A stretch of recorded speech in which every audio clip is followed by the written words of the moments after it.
ഉണ്ണീശോയുടെ മാലാഹ കുഞ്ഞുങ്ങളെ, സുഖമാണോ? സന്തോഷമല്ലേ? നമുക്ക് ഈശോയ്ക്ക് ഒരു സ്തുതി കൊടുക്കാം. ഈശോ മിശിഹായ്ക്ക് സ്തുതിയായിരിക്കട്ടെ. സ്തുതി കൊടുത്തോ? നമുക്കൊരു നിമിഷം പ്രാർത്ഥിച്ചുകൊണ്ട് ആരംഭിക്കാം. പരിശുദ്ധാത്മാവിൻ്റെ അഭിഷേകം ഞങ്ങളിൽ ഓരോരുത്തരിലും വന്ന് നിറയണമേ.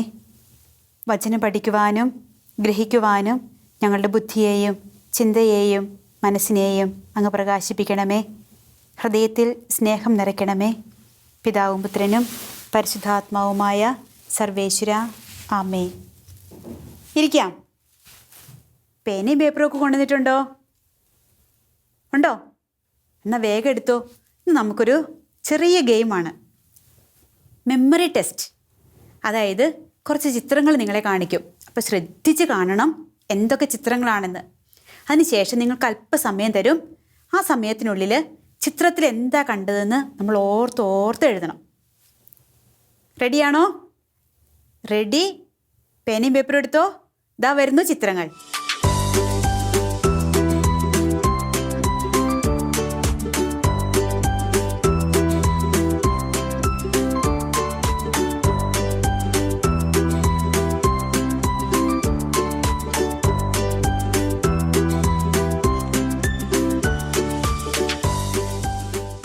ചിത്രങ്ങൾ കണ്ടോ?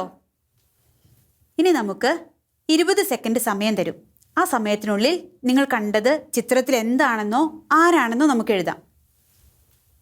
റെഡിയല്ലേ? എഴുതിക്കോ.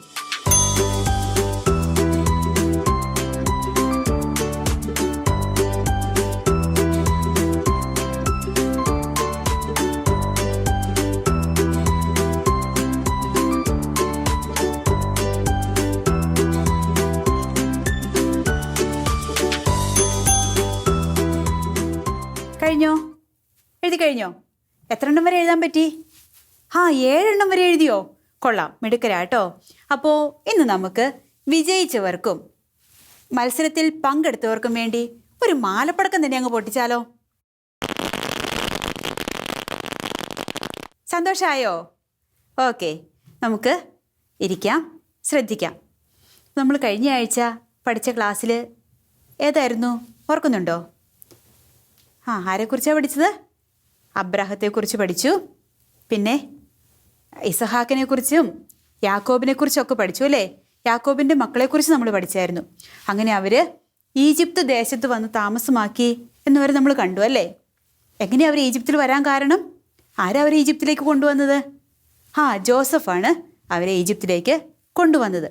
അങ്ങനെ ജോസഫിൻ്റെ കാലത്ത് അവർ വളരെ സന്തോഷമായിട്ട് ഈജിപ്തിൽ താമസിച്ചു വന്നു. പക്ഷേ പിന്നീട് ജോസഫിൻ്റെ മരണശേഷം പിന്നീട് അധികാരികളായി വന്നവർക്ക് ഇസ്രായേൽക്കാരെക്കുറിച്ച് അറിയില്ലായിരുന്നു, അല്ലെങ്കിൽ ജോസഫിനെക്കുറിച്ചും അറിയില്ലായിരുന്നു. ഈജിപ്തിലെ ഭരണാധികാരിയുടെ പേരെന്താ? ഫറവോ. ഈജിപ്തിലെ ഭരണാധികാരി ഫറവോ. അപ്പോൾ പിന്നീട് അധികാരിയായിട്ട് വന്നവർ ഇസ്രായേൽക്കാരെ പീഡിപ്പിക്കാൻ തുടങ്ങി, അവരെ അടിമകളാക്കാൻ തുടങ്ങി, ഒരുപാട് പണിയെടുപ്പിക്കാൻ തുടങ്ങി. അങ്ങനെ അവരെ ഉപദ്രവിക്കാനും തുടങ്ങി. നമുക്ക് ആ വീഡിയോ ഒന്ന് കാണാം.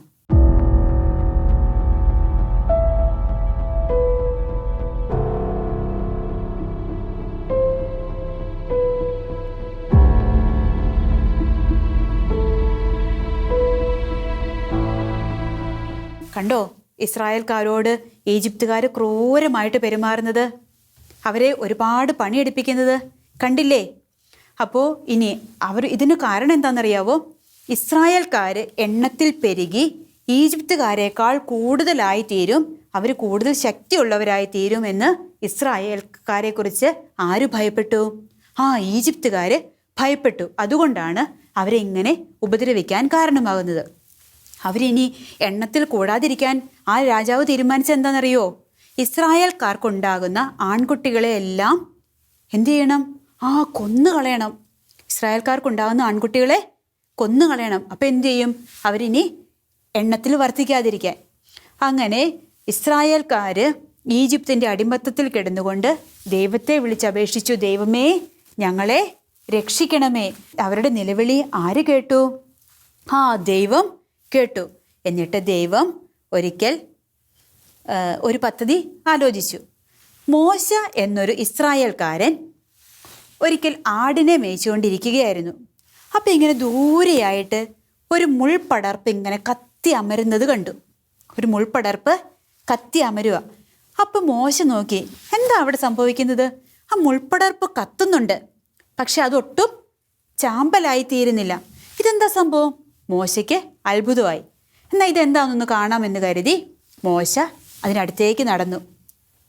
അപ്പോൾ ദൈവം പറഞ്ഞു, മോശേ, നീ അടുത്തു വരരുത്, നീ അടുത്തു വരരുത്.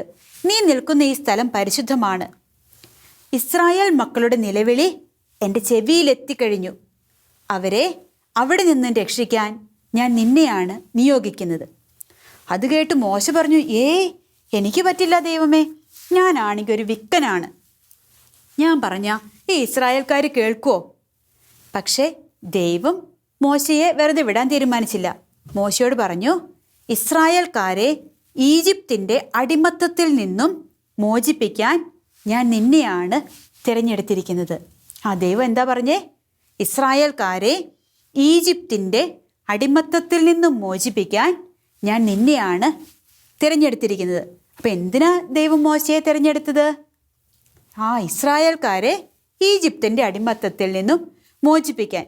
അപ്പോൾ വിക്കനാണെന്ന് പറഞ്ഞ മോശയോട് ദൈവം പറഞ്ഞു, നിനക്കൊരു സഹോദരനില്ലേ, അഹറോൻ? നിന്റെ സഹോദരൻ അഹറോനെ നീ സഹായിയായിട്ട് എടുത്തുകൊള്ളുക. എന്നിട്ട് നീ എന്താ ചെയ്യേണ്ടതെന്ന് നിനക്ക് ഞാൻ പറഞ്ഞു തരാം. അഹറോനോടും മോശയോടും കൂടി ദൈവം പറഞ്ഞു, നിങ്ങൾ ഫറവോയുടെ അടുത്ത് ചെല്ലണം. ഫറവോ ആരാ? ഈജിപ്തിലെ അധികാരി. ഈജിപ്തിലെ അധികാരിയായ ഫറവോയുടെ അടുത്ത് ചെല്ലണം. എന്നിട്ട് എന്താ പറയേണ്ടതെന്നറിയോ? എന്താ പറയണ്ടേ? ഇസ്രായേൽക്കാരെ വിട്ടുതരണമെന്ന്. ദൈവത്തിൻ്റെ വാക്ക് കേട്ട് മോശയും അഹറോനും കൂടി യാത്ര പുറപ്പെട്ടു. എങ്ങോട്ടാ പോയേ? ഫറവോയുടെ അടുക്കിലേക്ക്. ഫറവോയുടെ അടുത്ത് ചെന്ന് പറഞ്ഞു, മരുഭൂമിയിൽ പോയി ദൈവത്തെ ആരാധിക്കാനായിട്ട് ഇസ്രായേൽ മക്കളെ മുഴുവൻ വിട്ടയക്കണം. ഒരൊറ്റ വാക്കുകൊണ്ട് ഫറവോ ഇസ്രായേൽക്കാരെ വിട്ടു കാണുമോ? ഇല്ല. ഫറവോ ഒട്ടും മനസ്സായില്ല അവരെ വിടാനായി. അങ്ങനെ ഈജിപ്തിൻ്റെ മേൽ ദൈവം 10 ബാധകൾ അയക്കുന്നുണ്ട്. വെട്ടുക്കിളി അയച്ചു, പേൻ പെരുകി, പിന്നെ വെള്ളം മുഴുവൻ രക്തമായി മാറി, തവളകൾ വന്നു, അന്ധകാരമുണ്ടായി, പിന്നെ ചൊറിയും ചിരങ്ങുമൊക്കെ ആയിട്ട് അവരുടെ ദേഹം മുഴുവനും വ്രണങ്ങൾ കൊണ്ട് നിറഞ്ഞു. ഇങ്ങനെ ഒന്നിനു പിറകെ ഒന്നായി ഓരോരോ ബാധകൾ അയച്ചുകൊണ്ടിരുന്നു. ഓരോ ബാധയും ഈജിപ്തുകാരെ ആക്രമിക്കുമ്പോൾ ഫറവോ പറയും, ഞാൻ അവരെ വിട്ടയച്ചേക്കാം. അപ്പോൾ മോശയും അഹ്റോനും പോയി ദൈവത്തോട് പ്രാർത്ഥിക്കും, ഈ രോഗം ഇവരിൽ നിന്നും മാറ്റിക്കൊടുക്കണമേ എന്ന്. രോഗം മാറിയെന്ന് കാണുമ്പോൾ വീണ്ടും ഫറവോയുടെ സ്വഭാവം മാറും.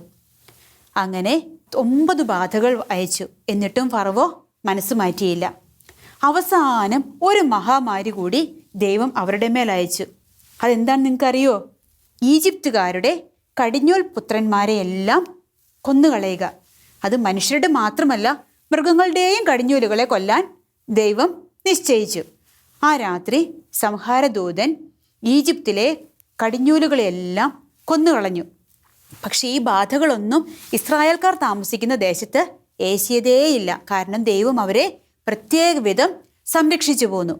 ഈ അവസാനത്തെ മഹാമാരിയോടുകൂടി ഫറവോ ഇസ്രായേൽക്കാരെ വിട്ടയക്കാൻ തീരുമാനിച്ചു.